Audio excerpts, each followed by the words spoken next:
दोस्तों, आपने हल्दीराम के नमकीन या अन्य चीजों को तो जरूर खाया होगा और आपको ये जानकर हैरानी होगी कि आज हल्दीराम दुनिया भर में 80 से ज्यादा देशों में अपने प्रोडक्ट्स को बेच रहा है। आज की इस वीडियो में हल्दीराम के हम स्ट्रगल के बारे में जानेंगे और ये भी जानेंगे कि आखिर हल्दीराम ने ऐसी कौन सी स्ट्रेटेजी अपनाई जिससे आज वो बिलियन डॉलर्स की कंपनी बन चुकी है। तो चलिए वीडियो को शुरू करते हैं। आपको बता दें कि हल्दीराम, जिसने एक स्वीट शॉप से शुरुआत करी थी, आज वो दुनिया भर में 80 से ज्यादा देशों में अपने प्रोडक्ट्स बेच रहा है। मानना है कि हल्दीराम की शुरुआत बेहद मुश्किलों भरी थी और इन्हीं मुश्किलों से गुजरते हुए इसने मार्केट में अपनी एक अलग पहचान बनाई। हल्दीराम की शुरुआत राजस्थान के बीकानेर में रहने वाले गंगा भीषण अग्रवाल जी ने सन 1941 में करी और उन्होंने सिर्फ 11 साल की उम्र में अपने पिता का हाथ बटाना शुरू कर दिया। उस समय बीकानेर में भुजिया लोगों के बीच में काफी ज्यादा पसंद किया जाता था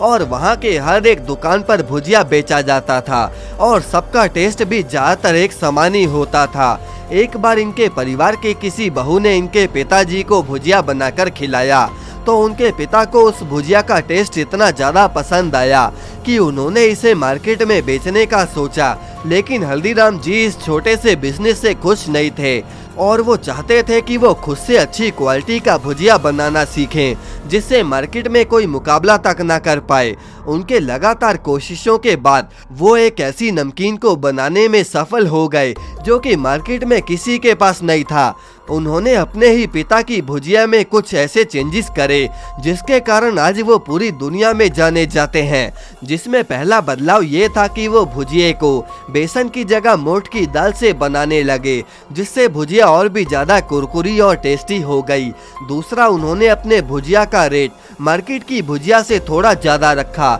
और तीसरा बदलाव ये था कि उन्होंने अपनी भुजिया का नाम महाराज डोंगर सिंह के नाम से डोंगर सेव रखा और इस भुजिया का नाम महाराजा के नाम पर होने से लोग इसे प्रीमियम भुजिया मानने लगे और देखते ही देखते इस भुजिया का सेल मार्केट में एकदम से बढ़ गया और उसने एक अच्छा मुनाफा भी कमाया जिसके कारण आज पूरी दुनिया के 80 देशों में इसे हल्दीराम के नाम से जाना जाता है। इस कंपनी की शुरुआत तो हल्दीराम जी ने करी, लेकिन 1960 में इनके पोते श्री किशन अग्रवाल जी, जो कि इनकी पीढ़ी के तीसरे सदस्य थे, उन्होंने इस बिजनेस को एक नया रूप दिया। श्री किशन अग्रवाल जी ने 60s के दौरान अपने इस सक्सेस को ज्वाइन किया था और उस समय तक हल्दीराम का बिजनेस 3 हिस्सों में बंट चुका था, जो कि बीकानेर, कोलकाता और नागपुर शहर में था। बीकानेर और कोलकाता का बिजनेस तो काफी अच्छे तरीके से चल रहा था, लेकिन नागपुर में हल्दीराम की ज्यादा कुछ डिमांड नहीं थी।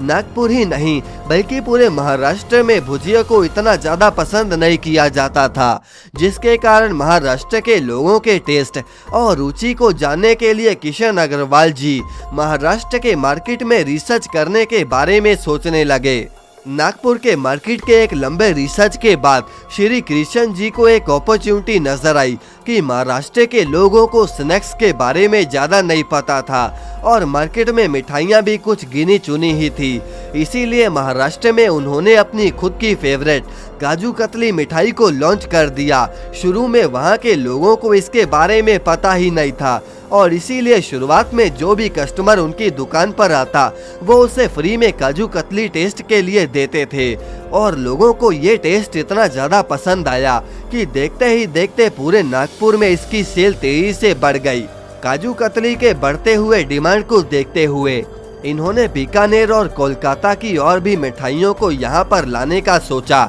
जिसके बाद देखते ही देखते अगले 3 सालों में इनकी सेल 400% तक बढ़ गई। श्री कृष्ण जी यही नहीं रुके बल्कि उन्होंने अपने स्नैक्स को भी यहाँ पर लॉन्च किया। जैसे कि वो जानते थे कि महाराष्ट्र के लोग साउथ इंडियन डिशेस जैसे कि इडली और डोसा को काफी पसंद करते हैं और इसी कारण उन्होंने खुद का एक साउथ इंडियन रेस्टोरेंट ओपन किया और जैसे ही लोगों की गिनती उनके रेस्टोरेंट में बढ़ने लगी, उन्होंने अपने मेन्यू में समोसा, कचौरी और छोले भटूरे जैसे स्नैक्स को भी ऐड किया और लोगों को ये स्नैक्स इतने ज्यादा पसंद आए कि देखते ही देखते हल्दीराम की सेल दिनों दिन आसमान को छूने लग गई। लेकिन दोस्तों, मैं आपको बता दूं कि हल्दीराम को इस मुकाम पर पहुंचने के लिए सिर्फ श्री कृष्ण जी ने ही नहीं बल्कि मनोहर लाल अग्रवाल जी ने भी खूब मेहनत करी है, जो कि हल्दीराम परिवार के दूसरे सदस्य हैं। जहां श्री कृष्ण जी ने प्रोडक्ट पर अपना ध्यान दिया है, वहीं मनोहर लाल ने प्रोडक्ट के पैकेजिंग पर खास ध्यान दिया है, जिसके कारण लोगों के बीच में ये एक प्रीमियम प्रोडक्ट बन गया। और सिर्फ इतना ही नहीं, मनोहर लाल जी ने भारत के दूसरे देशों में भी अपने स्टोर्स खोले, जिसके कारण पूरी दुनिया में इसकी सेल तेजी से बढ़ने लग गई, जिसके कारण आज हल्दीराम $3 बिलियन की कंपनी बन चुका है। तो दोस्तों, ये थी हमारी आज की वीडियो। आप अपने विचार हमें कमेंट में जरूर बताएं और इस वीडियो को लाइक करके चैनल को सब्सक्राइब जरूर कर दें।